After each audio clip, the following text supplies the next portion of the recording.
Olá, meu nome é Marcos Carvalho Lopes e esse é o podcast Filosofia Pop.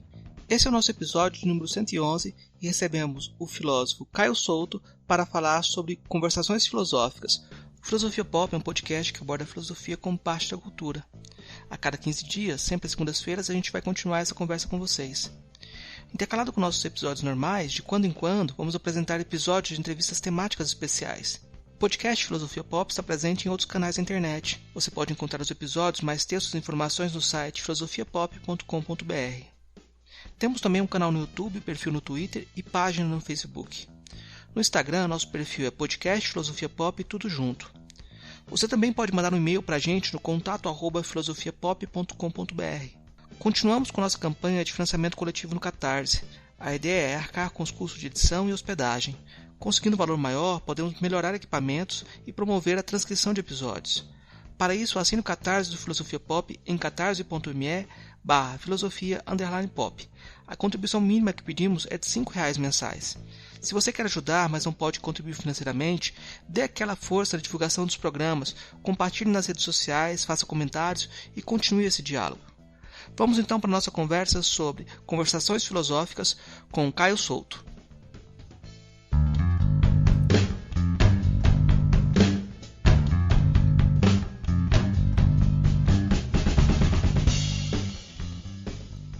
Hoje eu vou conversar com o Caio Augusto Teixeira Souto. O Caio Souto, ele é doutor em filosofia pela Universidade Federal de São Carlos, teve estágio pós-doutoral, estágio doutoral na Sorbonne, né? Mestre em filosofia também pela Universidade Federal de São Carlos, graduado pela Unifran e graduado em Direito também pela PUC de São Paulo. Atualmente o Caio é professor de filosofia na Universidade Estadual do Amapá. Ele tem experiência de pesquisa em filosofia contemporânea, com ênfase em autores como Canguilhem, Foucault, Nietzsche, mas o trabalho que está chamando a atenção ultimamente do Caio é o projeto Conversações Filosóficas, que é um canal no YouTube, é também podcast. Eu vou pedir para ele explicar primeiro o que é Conversações Filosóficas e agradeço a presença do Caio aqui para conversar com a gente. Obrigado, eu que agradeço pelo convite. É uma oportunidade para falar um pouco do que eu tenho pensado, né, do que eu tenho feito, e me coloco nessa outra condição, né, de estar sendo entrevistado, que também é sempre... Depois eu fico pensando, quando eu vou entrevistar, como é que os meus entrevistados ficam, né? É sempre um pouco desconfortável, eu fico um pouco nervoso, mas enfim, vamos lá. O que é as conversações, né? Elas surgiram... eu não vou dizer que foi por acaso, mas também não vou dizer que foi planejado, né? Eu fiz uma primeira conversa, e depois eu fiz outra, fiz umas 5 com amigos. A ideia era fazer umas aulas para os meus alunos, né? Eu fazer conversas para os alunos sobre assuntos que eu não domino, então eu chamei colegas que dominam esses assuntos. E antes disso eu tinha feito algumas sobre assuntos que eu domino. Esgotou, né? Eu falei, vou falar só do que eu sei, e rapidinho eu já falei tudo que eu sei, né? Então, uma semana a gente tinha falado das coisas que eu estudei. Eu falei, vou chamar colegas e tal. Aí eu chamei esses primeiros, eles gostaram, e bem no comecinho da pandemia já teve algum impacto entre os amigos dos amigos, né? Começou. Aí, depois da 10ª, assim, eu já estava entrevistando pessoas que eles indicavam, que eu nem conhecia, né? Aí começou a acontecer isso. Então foi também um canal de fazer contatos e começar a fazer o que é a rede mesmo, né? Conhecer pessoas que eu não conhecia diretamente, passei a conhecer através de amigos. E aí começou a crescer, esses começaram a indicar outros e tal. Aí... era para ser uma por semana, depois 3 por semana, depois uma por dia. Teve dia que eu fiz 5 entrevistas, porque estava bem naquele começo, né? Todo mundo, porque foi um choque aqui no Brasil, né? Quando começou, até março, ninguém sabia direito o que era a doença. De repente estava na Europa, de repente estava no Brasil. Aí eu vim de Macapá para São Paulo, assim, eu lembro bem disso. A gente tinha acabado de começar o semestre, eu dei uma aula. A pandemia era uma coisa longínqua, Uma semana depois, a gente já estava todo mundo falando em fechar tudo, lockdown e tal. Aí eu vim para São Paulo, ainda peguei um voo com medo desse voo, porque passava em Brasília. Falei, vou ter que descer do avião. Vim todo encapotado, aquela coisa, não sabia direito o que era a doença. Fiquei trancado dentro de casa. E aí comecei, né, a fazer as conversas. Então, ela, para mim, foi também uma forma de lidar com a pandemia, né? Acima de tudo, falando pessoalmente, foi uma forma de enfrentar, né, esse desafio, que foi um desafio para todo mundo, tenho certeza, cada um lida de um jeito. O meu foi esse, né? Comecei a conversar com as pessoas, comecei a ocupar meu tempo com isso, para não pensar, né, nas todas as milhões de coisas que estavam acontecendo, né? Claro, a gente pensa também, mas conversando a gente se sente mais vivo, né? A gente sente que não está parado. E, de fato, a universidade nunca parou, né? A pesquisa continuou, eu continuei com um grupo de estudos, as aulas regulares interromperam. Está voltando agora, aos poucos, cada universidade tem umas que não voltaram ainda, outros. Enfim, cada uma se virando também para ver o que faz, né? Com esses dispositivos digitais. Mas a gente não parou. Então, teve grupo de estudos, teve evento que a gente fez, e junto com isso eu fui fazendo as conversações. Então, desde março até agora, né, claro, teve um momento que eu me dei conta de que aquilo ia virar um projeto mesmo, né? Aí foi já lá para o terceiro, segundo mês, acho que um mês ou dois depois já estava mais claro para mim que tinha um potencial de transformar isso num projeto de fôlego, que a pandemia ia demorar e que se eu continuasse nesse ritmo, em pouco tempo, poucos meses, eu ia ter um acervo é, que daria para fazer uma espécie de mapeamento, né? Aí eu comecei a me preocupar com isso, em descentrar cada vez mais os convites e chamar pessoas de regiões diferentes. Eu tenho aqui um mapeamento, né? Eu tenho os 27 estados do Brasil, pelo menos uma pessoa trouxe, fora do Brasil também, da Austrália, do Japão, da Rússia, mais de um país da Europa, Estados Unidos, América Latina e África. Todas essas regiões tem pelo menos uma pessoa que conversou comigo no canal, né? E eu sempre no mesmo lugar, aqui de casa, né, com a webcam, né, que é uma coisa interessante isso, né? A gente é colocado numa situação de impossibilidade de locomoção, mas que abriu essa outra possibilidade que se tivesse em condições outras eu não teria, né? Não estou querendo dizer que é bom ou ruim, mas é um fato isso. Essa descentralização e também a questão da diversidade de temas, né? Porque assim, começa na filosofia, porque eu sou da filosofia, mas a filosofia já por definição já é algo que tenta fazer diálogos com outras áreas, né? Então eu tento promover isso, né? Outros canais surgiram, mas cada um deles é focado em um assunto ou em um grupo. Alguns tentam também fazer isso, mas nenhum tem esse alcance que o meu conseguiu. E eu tento fazer isso, é uma coisa pensada mesmo, né? Então, eu tento trazer pessoas da filosofia, da história da filosofia, né? E aí as áreas, né? Antiga, medieval, moderna, contemporânea, de tradição francesa, de tradição alemã, de tradição analítica, pessoal que pesquisa filosofia brasileira.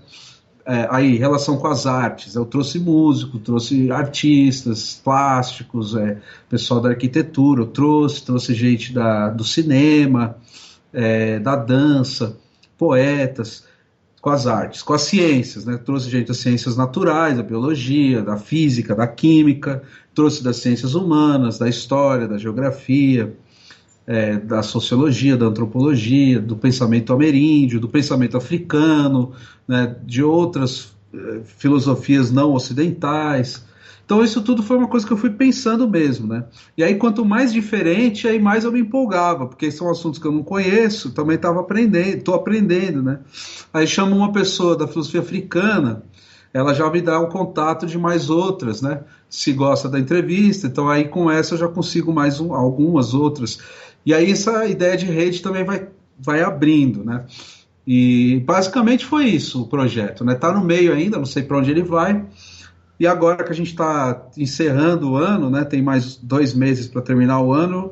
Eu já coloquei uma data para terminar 2020, que é 19 de dezembro. Vou fazer a última live e aí retomo em janeiro. Aí vou ter aí umas 2, 3 semanas para repensar, né? Para ver o que eu posso mudar e tudo. Agora 2020, né? Foi para mim foi isso, o ano das conversações, né? em que eu fiz todas essas relações, as pessoas falaram, está tudo no canal, tudo disponível. É uma pesquisa empírica, uma pesquisa de campo, é um pouco trabalho de entrevista. Por outro lado, tem também um trabalho acadêmico, porque a maioria dos meus entrevistados são acadêmicos, né? Então também tem isso de ser... Eu busco respeitar sempre a forma de fala, de organização do discurso da pessoa que eu converso, né? Eu não gosto de intervir muito, então fui também construindo um estilo de entrevistar, que ainda está em processo e tal. Mas enfim, basicamente é isso, para responder essa primeira pergunta sua, né? O que é as conversações para mim? Então vou pedir para você fazer, já como bom Foucaultiano, fazer uma genealogia das conversações.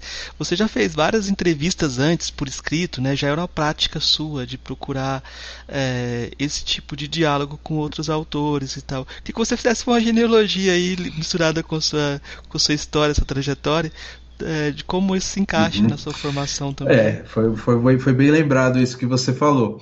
Realmente, eu já desde acho que 2015 que eu comecei a fazer entrevistas escritas. Porque em 2015 foi o ano que eu estava no doutorado, eu entrei em 2013, estava na metade do doutorado, né? No metade do doutorado, eu comecei a sentir necessidade de sair do meu nicho, né? Da minha pesquisa específica, assim. Eu nunca gostei de ficar sozinho fazendo pesquisa. A pesquisa tem esse lado solitário, né? Eu gosto também, mas não gosto de fazer só isso. Eu gosto de conversar, eu gosto de ouvir o que os outros estão fazendo e também, na medida do possível, tentar divulgar as coisas que eu faço, né? Até para saber se eu estou falando bobagem, se o pessoal está gostando, tal, conversar, né? Então isso é uma coisa que eu sempre procurei. E aí, na metade do doutorado, entrei em 2013, né? No segundo ano já tinha feito as disciplinas, estava com minha pesquisa mais ou menos encaminhada, né? Depois eu acabei mudando, mas isso é outra questão, posso até falar depois.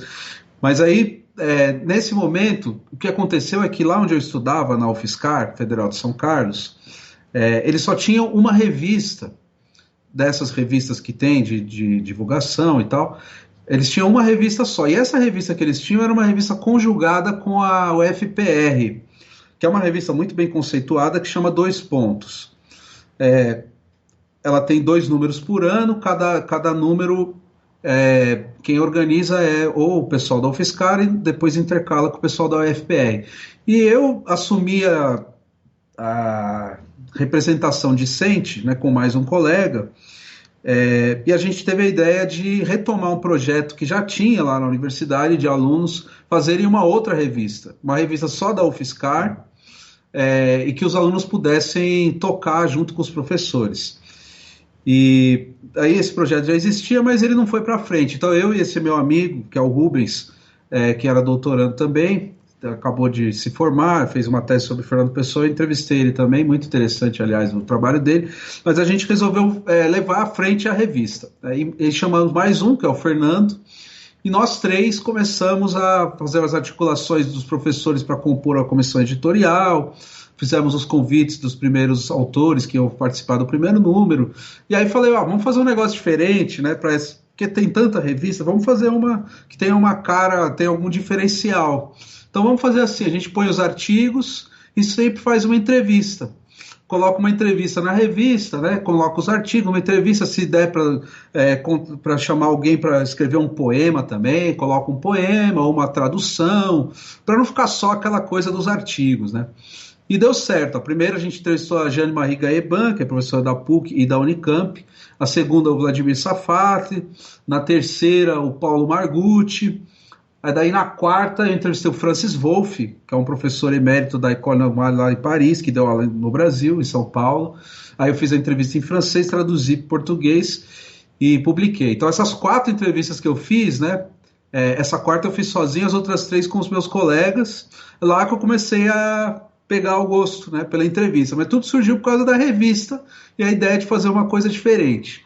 Só que aí depois da quarta entrevista, né, que essa quarta eu já fiz sozinho, eu percebi que eu tinha um pouco de sensibilidade, né, de como entrevistar, como fazer uma pesquisa, como perguntar. Só que eram entrevistas por escrito essas. Eu mandava as perguntas por e-mail, recebia elas e publicava. Mas com o Margucci, dessas 4 que eu falei, foi feita ao vivo. Uma vez a gente convidou ele para dar uma conferência, né? Na época em que isso era possível, né?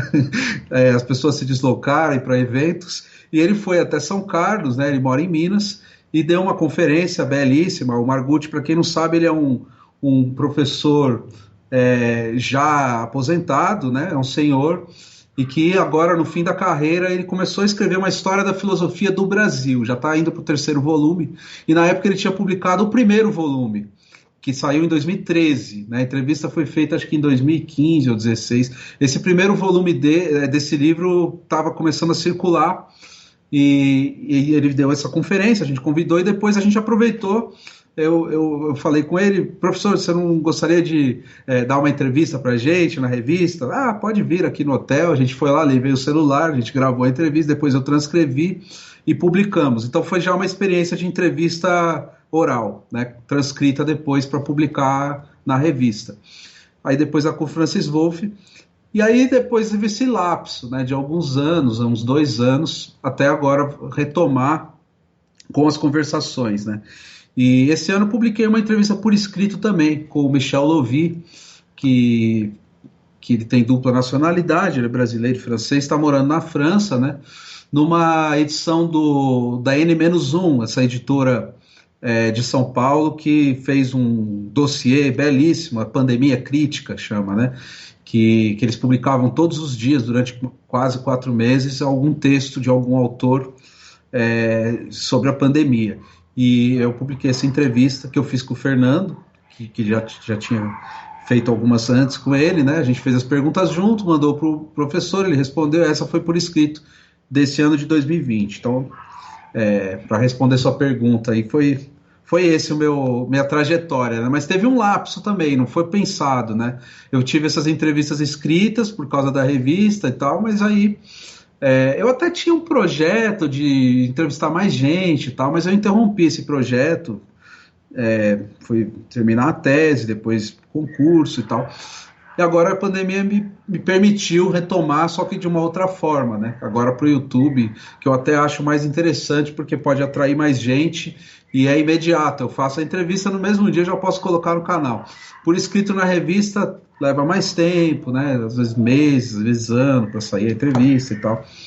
Então é mais dinâmico isso no YouTube. Tinha um aspecto que a gente conversou um pouquinho antes da entrevista que eu acho muito curioso, que se a gente fosse fazer uma genealogia também entraria, que é seu trabalho como no Uber, e o ritmo de trabalho que você imprimiu. Queria que você comentasse um pouquinho sobre isso, porque eu acho que é interessante mesmo. Eu já falei uma vez num post no Facebook que as conversações filosóficas começaram lá no Uber, né? Eu fiz 3.000 corridas em alguns meses. Eu cheguei da França, tinha acabado de fazer essas coisas, né? Do Brasil, do país que a gente vive, né? A gente que tem essa vocação para pesquisa, né? Vocação científica, para usar o termo do Max Weber, né? Ciência como vocação.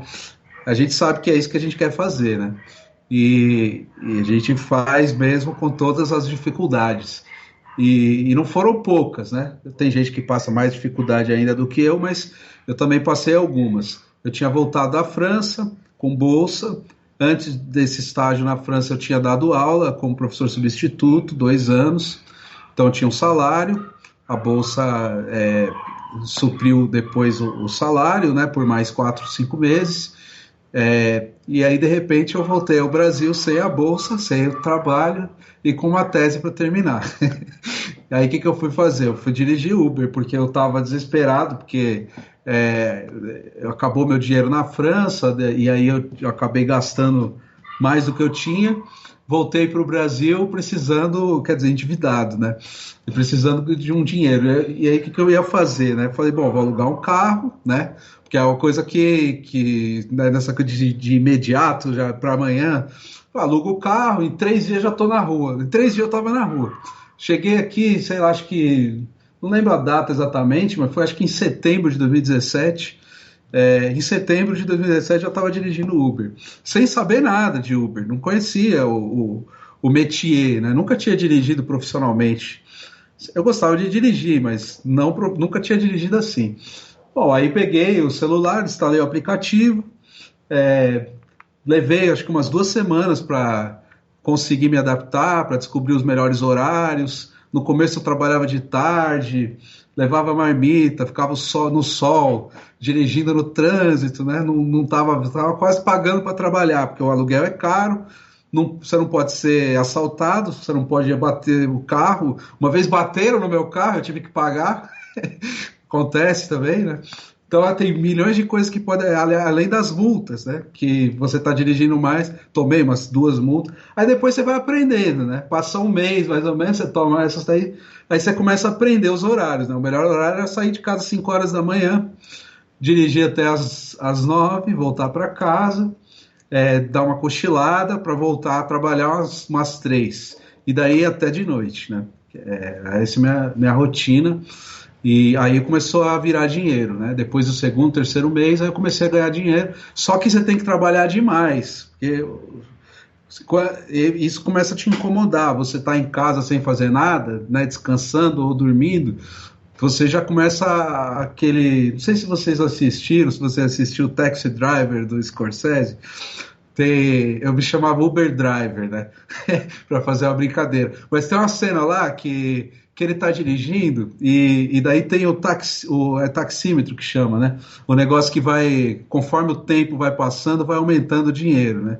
E aí ele ficava olhando aquele negócio aumentar.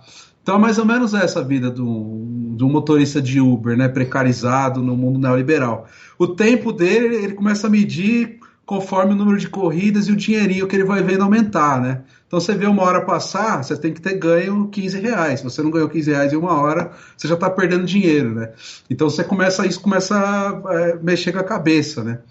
E aí você perguntou a relação disso com as conversações. Bom, primeiro porque o motorista de Uber está lidando com passageiros, né? Então cada um que entra é uma conversa, né? Ou às vezes não conversa, mas pelo menos um bom dia você tem que dar. E o Uber, ele tem, no final da conversa, da corrida, o passageiro avalia, né? Pode avaliar o seu serviço, né? Então você quer ser bem avaliado, porque se você não for bem avaliado, vai cair as suas estrelas, você pode ser punido, pode ter menos corridas, né? Eles vão mandar menos corrida para você. Então, né, você quer ser bem avaliado, coloca a aguinha no carro, balinha, pergunta se a música está num volume agradável, né? Essas coisas.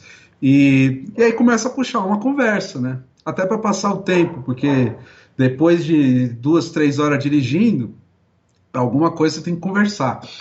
E aí, né, aquela coisa, um bom dia, uma conversinha, aí entrega a pessoa no destino. Depois vem a outra. Bom dia, conversinha, entrega a pessoa no destino. Eu ouvi as coisas mais absurdas, né? Que a burguesia paulistana pode dizer, assim, eu posso até falar uma ou outra, mas teve coisas assim, por exemplo, de uma senhora que eu peguei em um bairro chique aqui em São Paulo, que pegou o celular e começou a falar assim, mas elas são desse jeito mesmo, quando elas arrumam um homem, elas não ficam mais em casa. Ela estava falando da empregada dela, né? Que ela tinha era praticamente uma escrava dela, que ela remunerava, mas que ficava na casa dela cuidando dos filhos, cuidando da família, esse tipo de coisa, né? A gente começa a perceber as intenções de voto, né? Começa a perceber também uma espécie de mapeamento de como é que funciona a mentalidade, né, da cidade. Os horários, né? Começa a perceber os horários, que tipo de pessoas tem em cada lugar, em cada região. Começa a ficar com medo de algumas regiões, que é muito ruim isso, e isso aconteceu também, né? Você começa a selecionar os locais que você vai dirigir, os locais que você não quer dirigir, os horários e tudo mais. E eu acho que eu percebi ali que eu sabia conversar, porque também não é todo mundo que sabe conversar, né? E depois que passou essa fase, né? Eu juntei um dinheiro, deixei o Uber 7 meses depois e aí voltei para o doutorado. Aí consegui escrever, terminei, passei no concurso e fui dar aula. Aliás, até uma coisa engraçada, quando eu passei lá em Macapá, a passagem é cara, São Paulo-Macapá, né? E eles me convocaram para assinar o contrato 3 dias depois do dia que saiu o resultado. A passagem daqui para lá, nesse dia, eu paguei R$ 1.700 em 10 vezes no cartão. E eu não tinha esse dinheiro. Quando eu cheguei lá em Macapá, a primeira coisa que eu fiz, adivinha o que foi? aluguei um carro, dirigi Uber em Macapá durante uma semana para levantar um dinheiro, para pelo menos passar esse tempo lá. Foi ótimo, porque eu conheci Macapá, eu conheci o jeito que as pessoas circulam, vi o jeito como é que é diferente, onde é que joga o futebol, como é que vai para o motel. É diferente isso aí. A abordagem de um Uber para levar para o motel em São Paulo é de um jeito, né? Em Macapá é totalmente diferente, é uma coisa natural, normal. Aqui o pessoal fica meio receoso e tal. Aí comecei a perceber como é que eram os locais, os bairros. Em uma semana que eu fiz Uber lá, 12, 13 horas por dia, juntei o dinheirinho, devolvi o carro, ainda bem que não bateram no meu carro e tal, e nem me assaltaram, né? Aí deu tudo certo. E foi assim que começou lá a minha vida como professor universitário em Macapá. Aí passaram alguns meses, né? O salário começou a entrar, começou a regularizar a vida financeira, estabilizar. E foi isso. 2 anos depois, agora veio a pandemia, aí mudou tudo de novo. Comecei as conversações filosóficas. Eu acho que tem uma coisa interessante que eu estou pensando nessa perspectiva do interior, do sudestino, né? Porque são temporalidades totalmente diferentes, assim. Você tem temporalidades. Você pode agora, como vivendo em Macapá, você pode entrar e sair na temporalidade de São Paulo. Mas quem está só em São Paulo não pode fazer isso. Não tem essa percepção das várias temporalidades também. E me chama a atenção que o projeto tenha surgido com essa dupla experiência, com você tendo saído, porque podia ser comum que alguém que estivesse no centro, um grande centro, partisse daí esse projeto, mas parece que, como que você vê, tem relação a essa experiência fora dos grandes centros? Porque eu trabalho no interior da Bahia, e eu percebo que a distância é muito grande. É pequena para Salvador, mas tem uma distância que é muito grande, que é uma distância epistemológica, né? E como que você percebe essa relação? Sim, essa é uma pergunta difícil de responder. Eu não sei se eu vou conseguir, que talvez eu ainda não tenha ficado tempo suficiente lá para poder responder melhor. Mas assim, eu morei em alguns lugares, né? Eu morei em São Paulo durante toda a minha infância e adolescência, até os 22 anos. Aí depois eu morei em Londrina, no interior do Paraná, já é uma cidade menor. Depois eu morei em São Carlos, onde eu fiz o mestrado e o doutorado, que é menor que Londrina, metade de Londrina, mas é uma cidade universitária, então tem uma dinâmica própria, né, de cidade universitária. Londrina já é uma cidade que tem uma certa autonomia, como cidade e tal, não depende do circuito universitário. E depois eu morei em Paris também, né, quando eu fiz o sanduíche. E aí voltei para São Paulo, fiquei um tempo aqui, que foi essa época do Uber, e depois aí fui para Macapá. E agora, desde março, eu não gosto nem de dizer que eu moro em São Paulo de novo. Eu moro no meu quarto, na minha sala, na casa, né? Porque eu não saio de casa. Então, são várias experiências, né? De espacialidades distintas. Mas eu acho que tem uma coisa também que são as mídias digitais. Quando eu comecei a estudar, porque é uma coisa que mudou muito rapidamente, né? Para quem é da academia. Quando eu comecei a estudar filosofia, eu precisava ir na biblioteca para ter os livros, ou comprar os livros, fazer o xerox, né?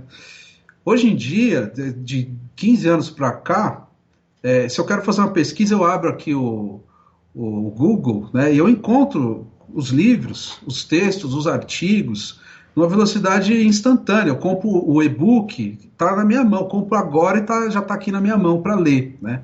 Então, nesse sentido, tanto faz se eu estiver em Macapá ou em Paris. Então, quando eu fui para Paris, né, o que eu decidi que eu ia fazer lá? Eu tinha pouco tempo, né, porque a minha bolsa sanduíche era para ser de 1 ano. Eu já tinha feito o pedido, já estava tudo certo em 2015. Veio o governo Temer, congelou tudo, e aí eu só pude ir em 2017. 2016 não teve bolsa.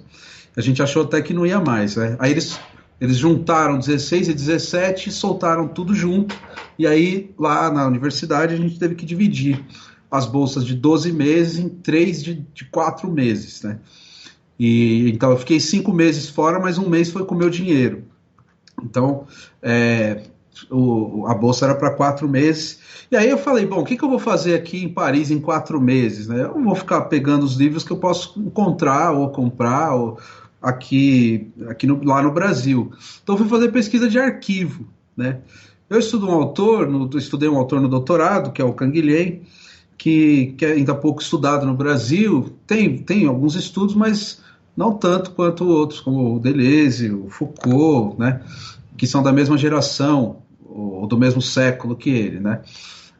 Ou Merleau-Ponty, Sartre. Então eu falei, bom, vou fazer um estudo de arquivo, né, que é uma coisa que eu só posso fazer aqui em Paris, eu não posso fazer isso em nenhum outro lugar. E os outros textos eu fui tirando cópia, alguns eu comprei, e outros tinha aqui, eu deixei para ler quando eu voltei, né. Então eu fiquei fazendo isso é uma coisa que só pode ser feita lá em Paris. Agora, tem coisas que em Macapá eu também posso fazer. Então, nesse sentido da pesquisa acadêmica, isso teve uma modificação brutal, que permite, né, que você dê um curso em Macapá hoje com textos que você não precisa ter a biblioteca. Claro que é melhor que tenha, mas não é necessário que tenha a biblioteca, né? Agora, a maneira como isso é atualizado em cada local é completamente diferente. Então, ler Descartes em Macapá é totalmente diferente do que ler na França ou no Brasil, em São Paulo ou em Londrina, né? E aí tem questões que são realmente de cada lugar, de cada cidade, né? E de cada uma dessas cidades que eu morei. Como eu sou da filosofia, né, eu acho que eu posso falar melhor de como que eu vejo a filosofia em cada um desses lugares, né? Bom, Paris, não preciso falar, né? Paris tem a tradição milenar, secular pelo menos. O Tomás de Aquino deu aula lá na Sorbonne, né? Então tem séculos, né? Desde a Idade Média. São Paulo, desde os anos 30 com a USP, desponta aí como a vanguarda da filosofia de produção científica no Brasil, né? Claro, tem filosofia desde a colônia, pelos padres e outras formas de fazer filosofia, mas essa filosofia científica que vem desse estilo francês, né, de leitura de comentário de textos, rigoroso e tal, é mais recente. E depois tem outros lugares do Brasil que também praticam algo parecido, cada um com as suas peculiaridades, né? E aí Londrina e São Carlos têm essa herança uspiana, né? Muitos professores formados na USP, São Carlos todos, Londrina alguns, os que não são vêm ou do Rio de Janeiro, ou do Paraná, ou do Rio Grande do Sul, que também vem nessa herança do século XX da filosofia acadêmica. E Macapá está começando agora, né? O curso de filosofia lá é muito recente, a estadual, a universidade, quer dizer, o estado do Amapá é recente, né, como estado. Era um território até 89, então assim, a cultura de lá ainda é uma cultura de território, né? Muito dependente do governo federal, tem muito funcionário público, a classe média é formada quase que majoritariamente pelo funcionalismo público, as profissões lá, ou o pessoal trabalha no fórum, ou polícia, bombeiro, esse tipo de coisa, né? E a universidade é mais recente ainda, a universidade começa em 2003, a estadual, né? A federal um pouco antes, mas a estadual só em 2003, e o curso de filosofia pouco depois.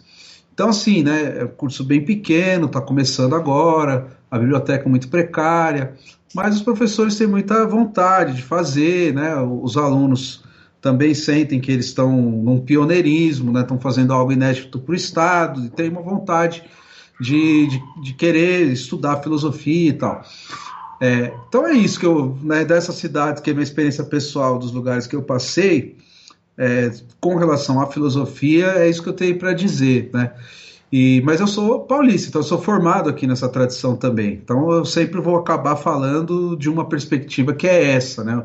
Eu não sei, por isso que eu falei, eu não sei se eu vou conseguir responder bem essa pergunta, né? Porque eu cheguei lá faz pouquíssimo tempo, então a minha experiência ainda está em processo. Nesse processo de doutoramento que a gente vai fazendo concurso, eu fiz um concurso no interior aí, do norte do Brasil, e eu terminei a aula, o pessoal falou, sua aula foi muito boa pro Rio de Janeiro. Por que esse pro Rio de Janeiro? Porque as referências pós-modernas, as referências mais recentes, não chegavam no diálogo. Então, geralmente, o que era moderno era estabelecido. E o que está mais recente, o pessoal fala assim, não, mas isso aqui não... Nem, isso aqui é para pesquisa, não é para ensino. É como se fosse isso. E no meu processo de graduação, não, do mestrado, certa vez eu citei Derrida para um professor kantiano, ele ficou de mal de mim pro resto da vida. Sim.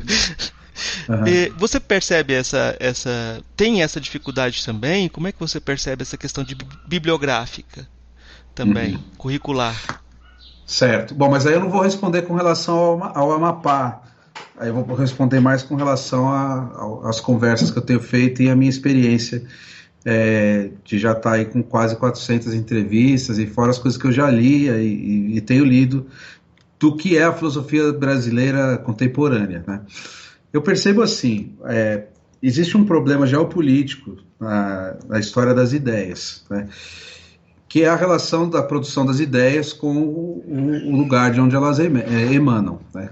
Então a gente tem uma filosofia alemã, por exemplo, muito bem caracterizada, né? Que é a filosofia, eu marcaria talvez o início no misticismo alemão, né, do Eckhart e tal, tem um marco no Lutero, depois passa pela metafísica do Leibniz e do Wolff, aí chega no Kant, tem o período entre Kant e Hegel, e depois o século XIX. E aí no século XX a gente tem teoria crítica, Heidegger, fenomenologia. Então assim, existe uma tradição germânica do pensamento. E existe um sistema de transmissão do pensamento alemão, de autores que se reportam entre si, que falam a mesma língua. A mesma coisa acontece na França, né? Aí na França a gente tem uma outra tradição mais racionalista do que essa que começa no espiritualismo germânico, né? A tradição francesa sempre mais racionalista. O marco talvez seja o Descartes, mas dá para remontar antes. Montaigne, né? O Montaigne no Renascimento, né? Mas Descartes é o marco, né, do pensamento francês, e aí tem a disputa com outros autores, os enciclopedistas, aqueles projetos gigantescos de pensar a revolução, de pensar a organização da sociedade, que depois vão entrar pelo século XIX, quando a França se torna o grande império europeu, né, e aí vai rivalizar com a Alemanha, que está observando o que acontece na França. E aí a gente tem uma primeira grande disputa de ideias entre os alemães e os franceses, que vai perdurar até hoje, né? Então esse é um ponto. Depois, mais recentemente, a gente tem a filosofia analítica, que começa, curiosamente, na Alemanha também, ou pelo menos na Áustria, né? Depois vai para Cambridge, depois vai para os Estados Unidos. Então ela também tem uma matriz germânico-austríaca, e passa pela Inglaterra e vai encontrar seu caminho próprio e também vai rivalizar com essa franco-alemã. E aí vai gerar também um debate geopolítico, né? Por trás dessas ideias que aparecem com uma forma de uma língua, com uma forma de um estilo de filosofia, a gente tem um estilo, um traço nacionalístico, eu diria, né? Um traço nacionalístico. E isso não acontece de antemão nos países colonizados, né? Porque os países colonizados eles vão emprestar esses modelos de fora. Então aqui no Brasil a gente tem um campo de difusão dessas ideias estrangeiras, né? E um apetite intelectual por parte dos nossos pesquisadores muito grande, que a gente tem excelentes pesquisadores no Brasil, mas eu acho que falta um pouco essa consciência do lugar de onde se fala, né? Não o lugar do sujeito que fala, o lugar de fala não do sujeito que fala, né? Mas esse lugar construído historicamente que é essa colônia, essa ex-colônia, esse país sempre em vias de se descolonizar e que nunca consegue fazer isso plenamente. Isso está também no plano das ideias, né? Então, o que acontece? A gente acaba incorporando para se firmar em uma tradição, né, lutas que não são nossas. E aí a gente acaba tendo no Brasil uma excelente tradição de teoria crítica, uma excelente tradição de comentadores de Heidegger, uma excelente tradição de comentadores de Foucault, do pós-estruturalismo, Deleuze, Derrida, uma excelente tradição de filosofia analítica, de história da ciência, né? Mas elas não conversam entre si, elas conversam só com a metrópole. E lá na metrópole, eles pouco querem saber do que está sendo produzido por esses discípulos, né? Que eles acham muito interessante que eles tenham discípulos num país como o Brasil. Quando você vai lá falar, eles acham muito legal, eles vão até organizar um colóquio, aí vai ter lá um sul-africano, né, um australiano, um brasileiro, para mostrar que eles são cosmopolitas, mas o autor é deles, né? O autor vai ser o Kant, o autor vai ser o Russell, o autor vai ser o Bachelard, da tradição francesa, alemã ou inglesa, né? E aí eu acho que a gente está em vias já, no Brasil pelo menos, de se dar conta, alguns autores tentaram pensar isso, né, do que é fazer filosofia no Brasil, né? E aí tem uma disputa entre filosofia do Brasil, se esse traço nacionalístico pode aparecer para a nossa filosofia ou não. Tem autores que defendem que sim, o Margutti é um deles.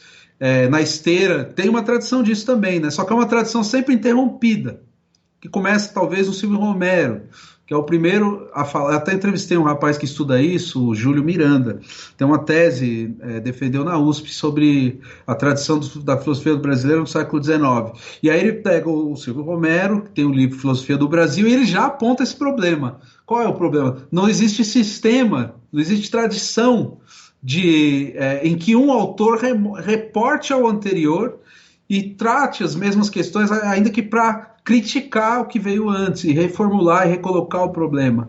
Que é assim que aconteceu na Alemanha, é assim que aconteceu na França, e é assim que aconteceu na Inglaterra e nos Estados Unidos. Inclusive, né, o Descartes é um autor lido pelos alemães, o Rousseau também, os ingleses, o Bacon tem influência tanto no Renascimento italiano, quanto no Renascimento tardio, né, o Bacon, quanto sobre os autores franceses, alemães e ingleses, sobretudo, né, no Newton e até hoje, né?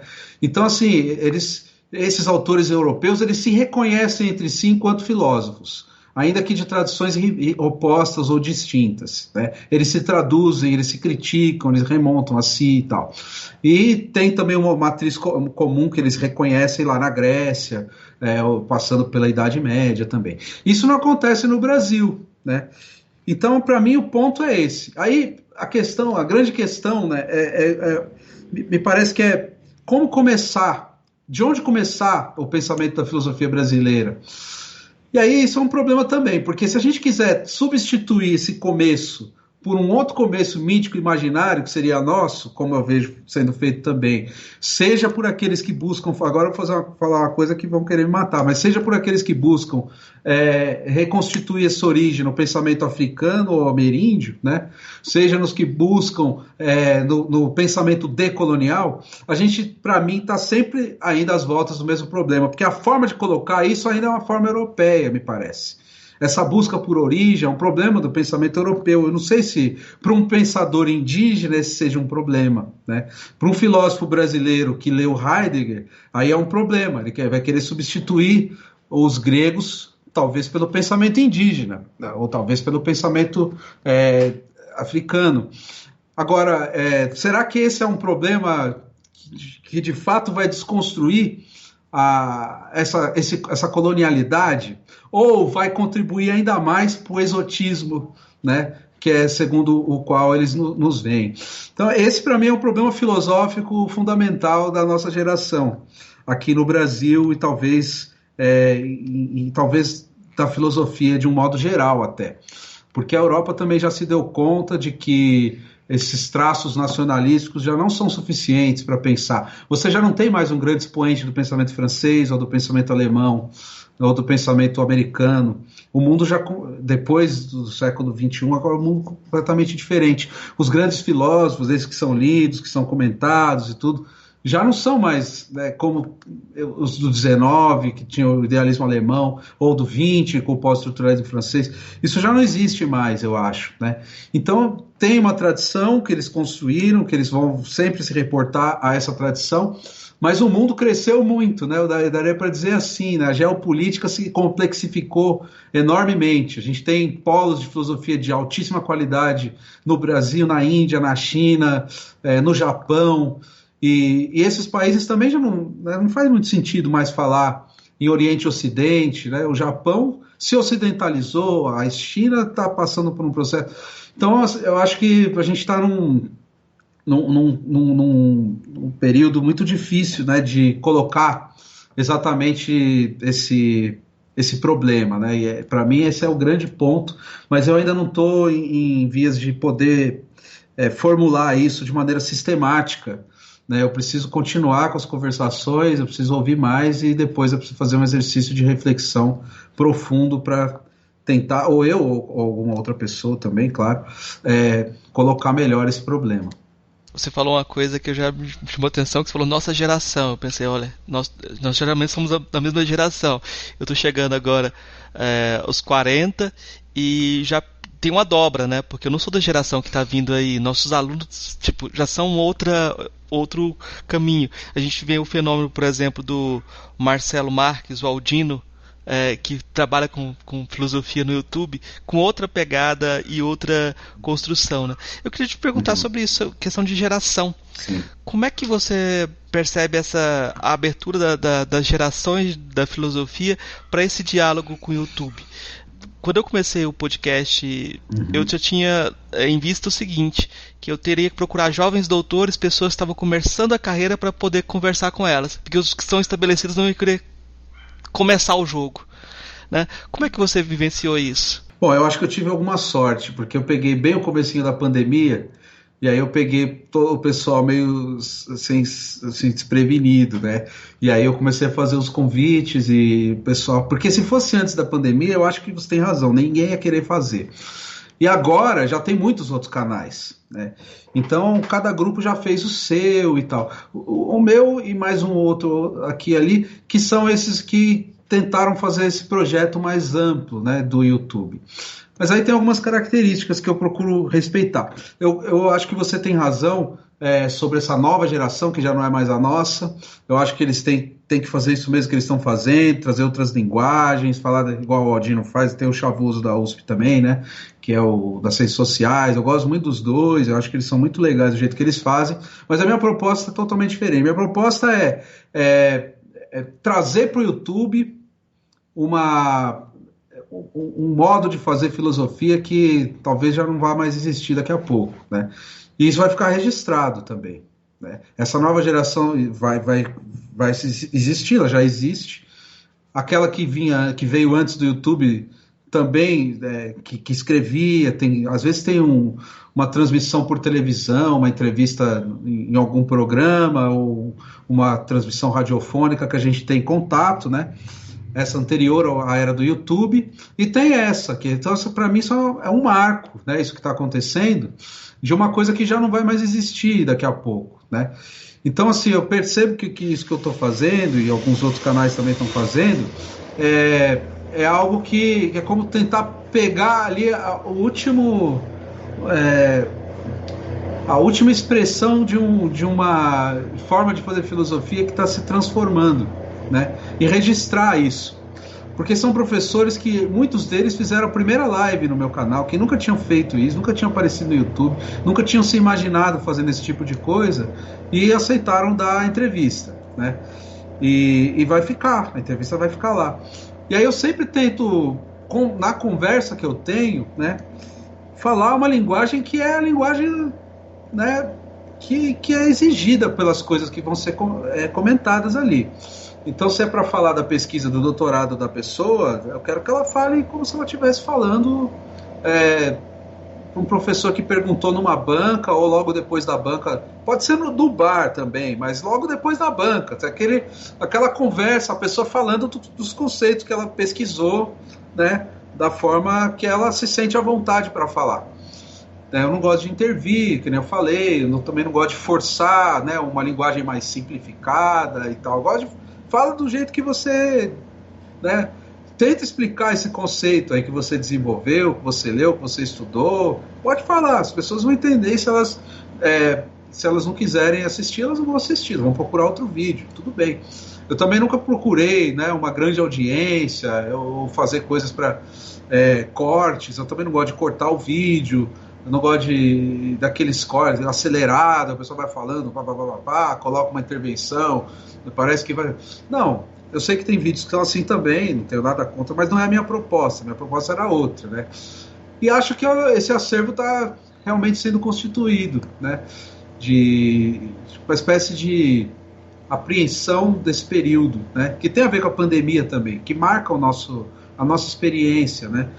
Eu acho que a pandemia é um acontecimento, no sentido forte do termo, para a nossa contemporaneidade. Você usou essas palavras experiência, acontecimento. Eu já vi um professor dando a aula inaugural num curso de filosofia, que eu não vou dizer qual é, e ele falava assim que a experiência, o acontecimento é na minha sala de aula. É ali que e eu achei isso uma presunção tão grande. A pessoa achar que vai acontecer alguma coisa, vai gerar um experimento. E toda vez que a gente vai fazer algo com filosofia, parece que tem essa presunção mesmo, né? Como fazer uma conversação ser filosófica? É uma boa pergunta essa. Essa daí eu não sei responder, não. Por que é uma conversação filosófica? Poderia ser só conversações, né? É difícil responder essa pergunta. Eu respondo de uma maneira cômoda, que eu não sei se é a melhor, mas eu diria que é porque a filosofia ela não está nos objetos, mas nas relações. Então, a conversação é uma relação, né? Então, ela é filosófica por isso, porque ela põe em relação coisas que a priori não têm relação, ou que pelo menos não se percebe a relação, né? O que um cineasta tem a ver com um químico, por exemplo. Mas aí você entrevista um químico, você pode fazer a mesma pergunta para ele e para o cineasta. Como é que ele lida com a matéria, né? O cineasta tem uma matéria que ele vai trabalhar, né? Que ele vai construir com o aparato técnico que o cinema propicia, câmera, luz, movimentos dos atores, o roteiro ou a ausência de roteiro. Isso é um material, né, que ele vai trabalhar. O químico também tem algo parecido, ele também constrói o seu cenário, que é o laboratório, ele também constrói os seus personagens, que são as substâncias, que ele nomeia, que a química nomeou, o Mendeleev nomeou, é uma espécie, daria para fazer essa relação. E se a gente trouxer disso da arte para a ciência, né, para a história, né, eu trabalho com um autor que praticava a história das ciências, né, então um conceito científico, por exemplo, o conceito de célula, teoria celular, conceito de reflexo, na teoria do sistema nervoso, ele faz história da fisiologia, né? Então, como é que os atores vão entrar em cena para a construção desses conceitos? Há jogos políticos, há questões culturais, há questões geopolíticas, há questões de guerras, inclusive, como eu falei na filosofia França e Alemanha, né? Isso acontece na história da fisiologia também. Tem um fisiologista muito famoso, hoje famoso, né, que é o Prochaska, que é um tcheco que ficou durante muito tempo relegado à sombra de um outro que era um alemão, o Johannes Müller, que era o fisiologista oficial de Berlim, mas que emprestou muitas coisas desse tcheco, e que, por ser tcheco, de um país periférico, né, um país colonizado pelo Império Austro-Húngaro, ficou à margem do autor oficial de Berlim. Então acontece na ciência, acontece nas artes, né, acontece na filosofia também. Então acho que a conversa tem a ver com isso, né, como eu concebo. É filosófica porque ela coloca em relação essas... Aliás, isso é uma questão para mim também. Nada de antemão desprovido de possibilidade de ser tratado pela filosofia, né? Então, tudo pode ser abordado filosoficamente, e abordar algo filosoficamente é colocar aquilo em relação com áreas cuja relação não é pressentida de antemão. Tem um aspecto também de deflacionar a filosofia dessas alturas e trazê-la para o cotidiano. Nesse sentido, eu acho muito interessante os sotaques. Eu acho muito interessante que você tenha diversos sotaques, porque dentro da academia, muitas vezes a pessoa pega no pé da outra só porque ela pronunciou o nome errado de um autor estrangeiro, né? Eu vou contar uma anedota aqui. Eu dei uma palestra inteirinha sobre Proust. E alguém levantou o dedo e falou: por acaso o Proust era da Alsácia-Lorena, por isso que você pronuncia o nome dele assim? Eu falei: não, eu que sou de Goiás, lá a gente fala assim, se entende, você não entendeu não? Então, essa situação de você ter sotaques e trazer gente de vários vários espaços. Isso eu acho muito relevante, porque a gente não está acostumado a ouvir os sotaques diferentes e a ouvir as vozes diferentes filosofando, né? E eu queria que você comentasse um pouco sobre isso, que você disse que fez parte do seu projeto mesmo trazer essa diversidade. Que você comentasse um pouco agora sobre a sua experiência em relação a isso, porque eu estou pensando em dois modelos de diálogo aqui. Um modelo do Thomas Mann, né, que no Thomas Mann, A Montanha Mágica, as pessoas vão conversando e vão se modificando à medida que conversam. No modelo do Proust, as pessoas vão se escondendo na medida que conversam e depois que passa o tempo, elas vão pensar naquilo que elas conversaram e vão se modificar a partir disso daí, né? Como essas conversas têm te modificado? Como é que você tem respondido isso aqui desde o começo da nossa entrevista? Essa é uma pergunta excelente, eu adoro essa. Porque eu também ainda não sei responder, mas eu estou tentando formular. E daí você vai acabar me fazendo confessar aqui uma espécie de... vou chamar até de devoção que eu tenho por um grande entrevistador, mais do que entrevistador, um grande artista, que por acaso viveu no mesmo século que nós, no século XX, né, que é o Eduardo Coutinho. Eu acho que o Eduardo Coutinho ele criou uma forma de produção, de arte, estética, que tem a ver com a performatividade, tem a ver com a construção do personagem, tem a ver também com isso que eu tento fazer, né, não querendo me comparar, mas é uma inspiração constante, né?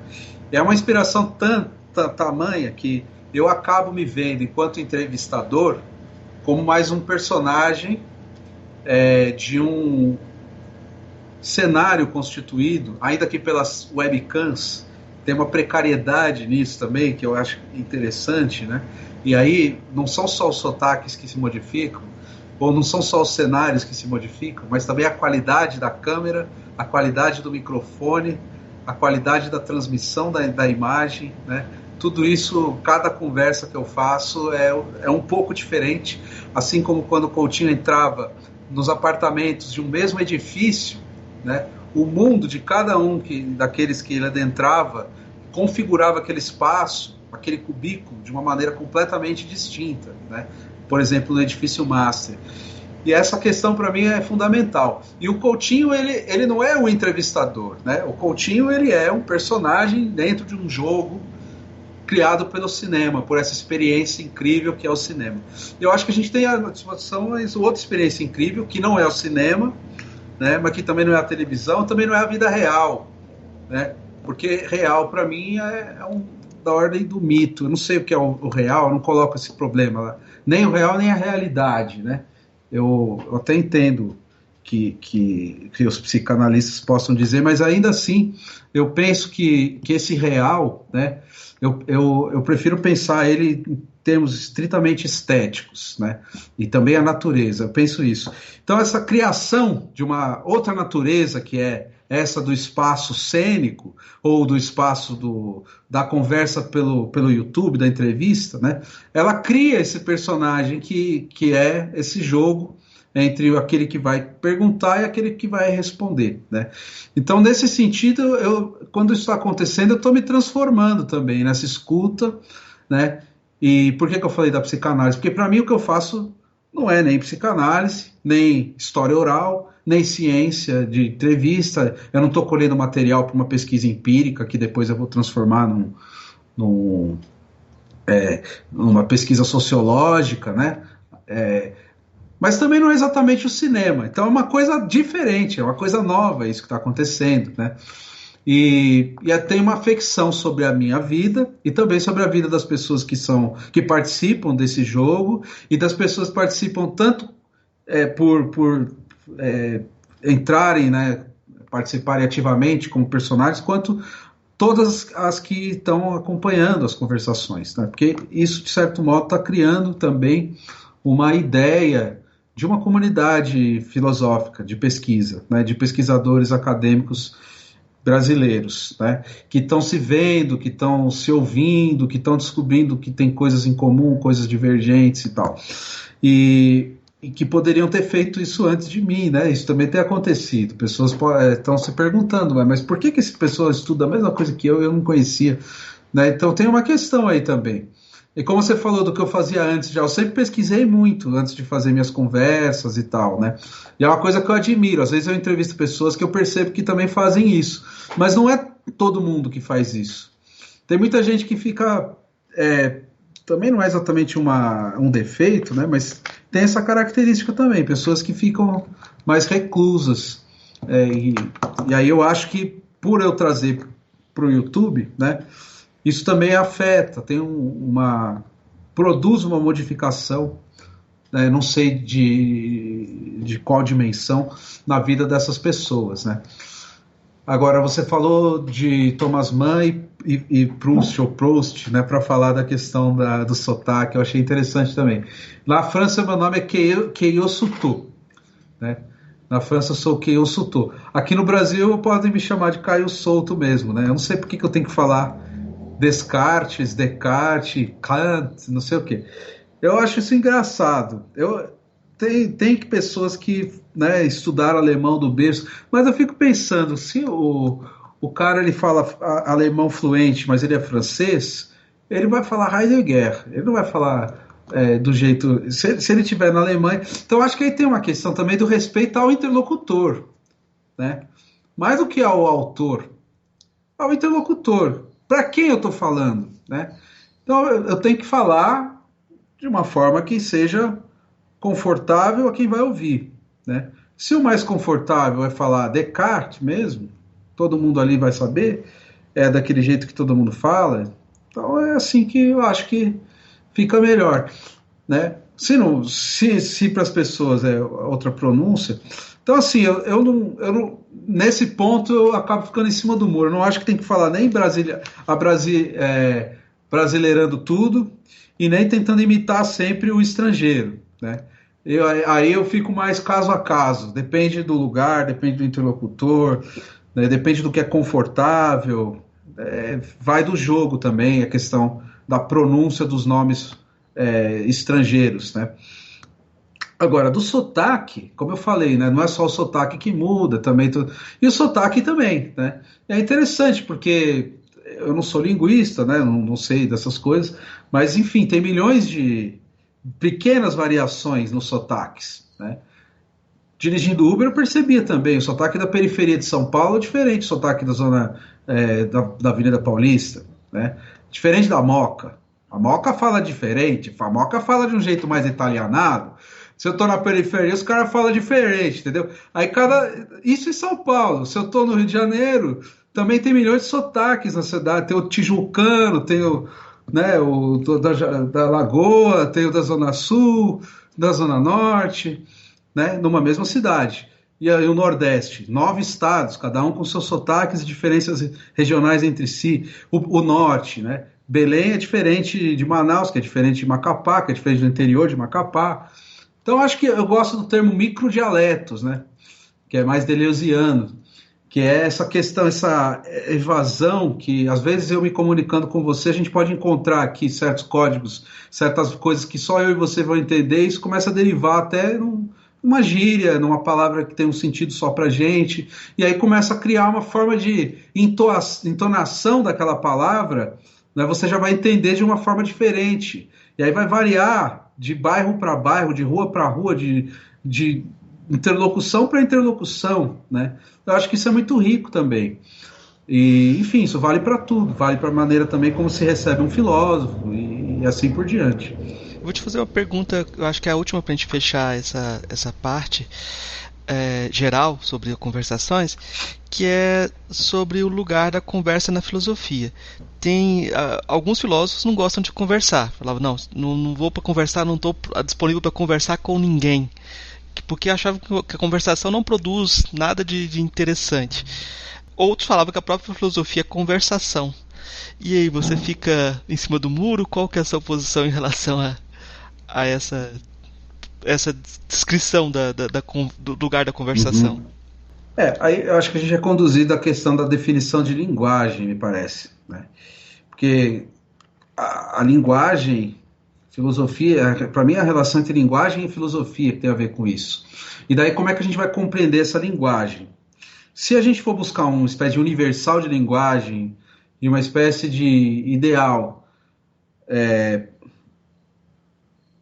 de uma filosofia bem feita, aquela que melhor permite um diálogo em bases igualitárias para que todas as vozes possam entrar num mesmo e único jogo e que esse jogo possa, por si mesmo, depurar o discurso mais lógico, mais racional, mais coerente, e isso funciona como uma espécie de teleologia, né, da comunicação, a gente tem uma forma de valoração da conversa diferente, né? Essa daí me parece que, se a gente pensar, por exemplo, no Habermas, na teoria do agir comunicativo, a gente chega por essa via, né? Mas eu não sei se eu penso exatamente assim, nesse horizonte ideal, né? Porque nunca haverá a possibilidade de abolição completa da relação da linguagem com a força, até com uma espécie de violência, ainda que não seja cruel essa violência, mas um jogo de força na linguagem, né? Que nunca vai acontecer esse espaço ideal, né, da conversa em que todos possam se ouvir e de maneira unicamente racional chegar a uma conclusão coerente, né? Então, eu prefiro definir a conversa como regime de afetos. Eu sei que é um termo bastante desgastado hoje em dia, mas eu ainda prefiro usar essa linguagem da afetividade. Eu acho que conversa é afecção, né? Eu converso para afetar e ser afetado, não para construir consenso. É isso que eu acho. E aí a maneira como cada um vai ser afetado e o que vai fazer e tudo tem relações com outras forças que são discursivas ou não, né? E aí o discurso também não é a expressão do não discursivo. O discurso ele acaba criando um regime próprio, né? Desse ponto eu sou bem Foucaultiano, vai existir uma irredutibilidade do discurso com relação ao não discursivo, mas essa irredutibilidade não vai abolir nunca uma relação, né, entre o que é discursivo e o que não é discursivo. Uma relação que está colocada num campo mais amplo de forças, num jogo de forças mais abrangente, né? E então por isso que eu acho que tudo que eu falei, por exemplo, da geopolítica, como é que uma filosofia pode emergir num campo e rivalizar com outro, depois pode haver empréstimos desse campo, e como é que isso tudo se atualiza numa colônia como o Brasil e tal. Enfim, eu diria isso, né? Conversa como afeto. E aí filosofia para mim é isso também, né? Eu defino filosofia assim também. Não acho que dá para fazer filosofia sozinho, em primeira pessoa, meditando num campo solipsista, buscando as próprias razões de si em si mesmo. Isso para mim não tem nenhum sentido. Eu também não acho que o caminho seja o da intersubjetividade, porque a intersubjetividade já pressupõe também o sujeito, né? Eu acho que o sujeito ele é uma construção processual, nunca dada a priori, nunca dada de antemão, e que se faz também na conversa. A conversa é uma dos muitos exercícios de constituição do sujeito. Você antecipou já uma pergunta que eu vou fazer ela mais especificamente agora, que eu vou passar agora para 3 perguntinhas que a gente faz para todos os convidados. Essas perguntas seriam de respostas mais curtas, mas você responde do jeito que você achar mais adequado. A primeira pergunta é essa: o que é filosofia?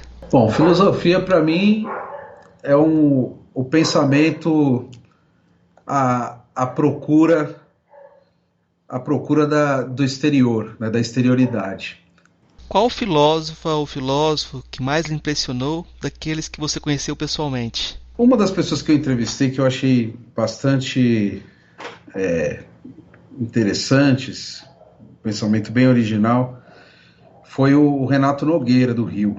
Eu acho que eu falaria dele, mas esquecendo muitos outros e outras também, mulheres, que certamente poderiam ocupar esse lugar também que ele acaba ocupando nessa resposta. Qual o seu filósofo ou sua filósofa favorita? Bom, vou falar uma mulher, que é a Simone Veil, e homem, Jean Cavallès. Eu vou te perguntar por que eles são seus favoritos, só pra tentar ter uma justificativazinha. Pelo mesmo motivo, porque eles levaram até o limite o seu pensamento. A gente está chegando na parte final nossa entrevista.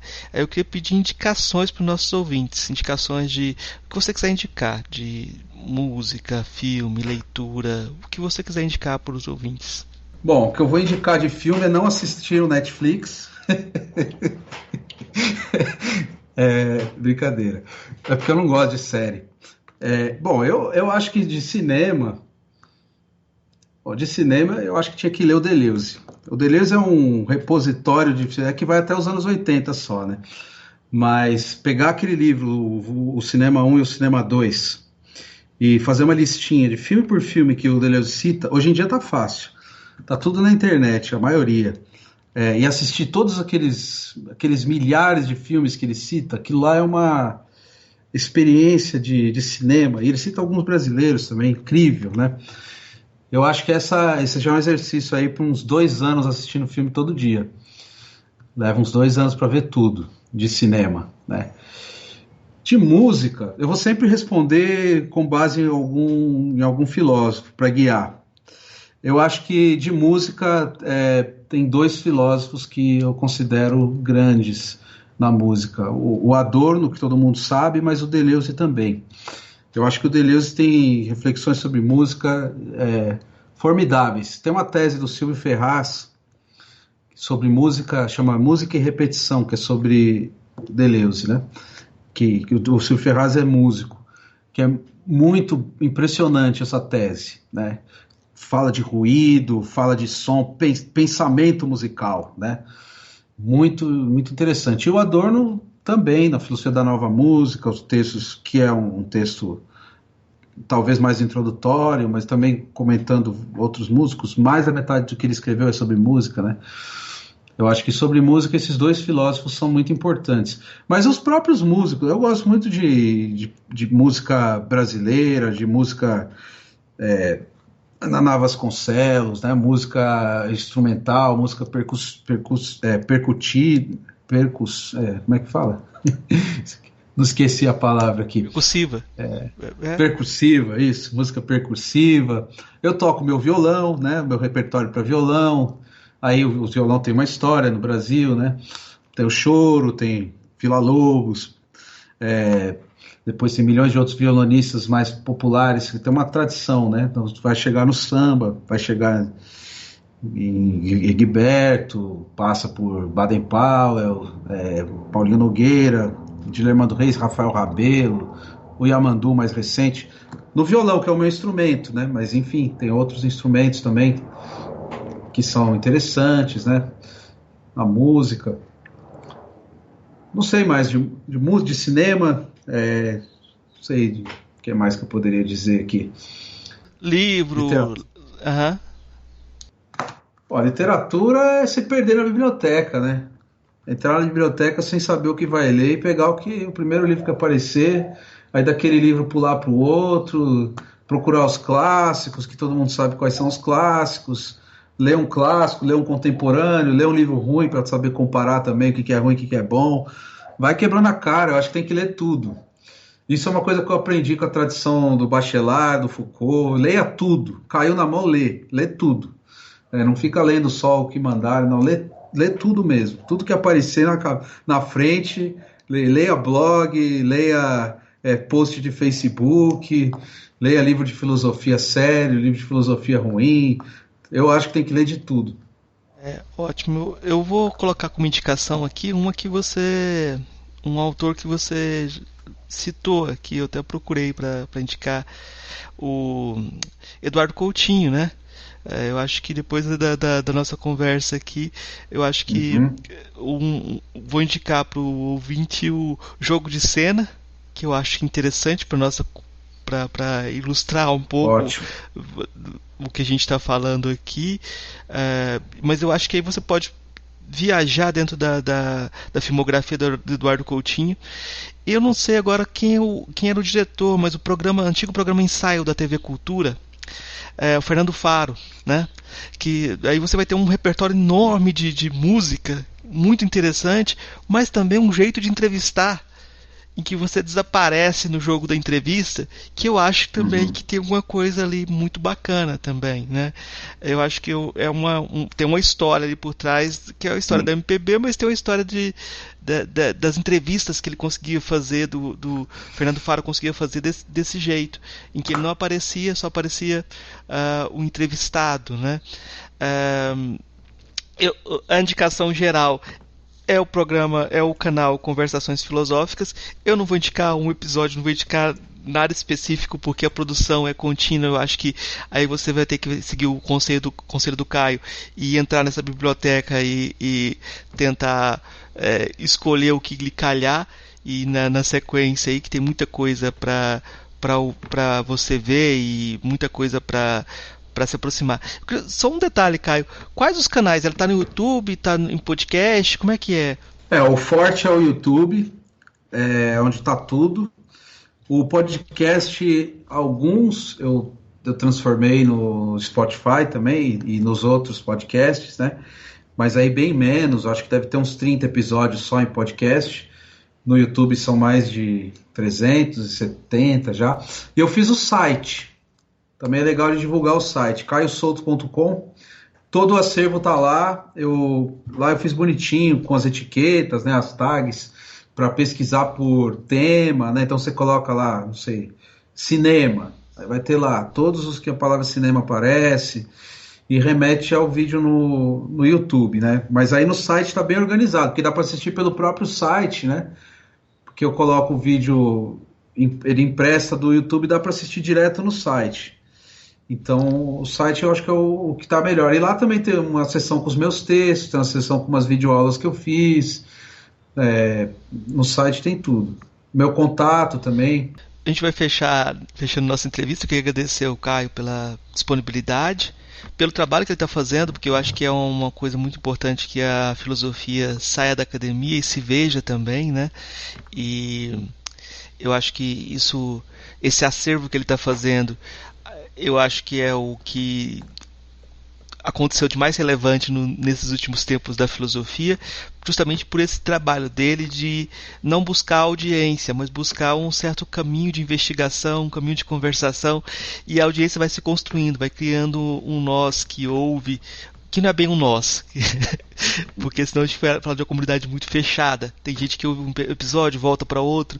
Isso é muito interessante. Eu queria deixar então o espaço final para o Caio fazer a consideração final dele, deixar o recado que ele quiser deixar para o nosso ouvinte.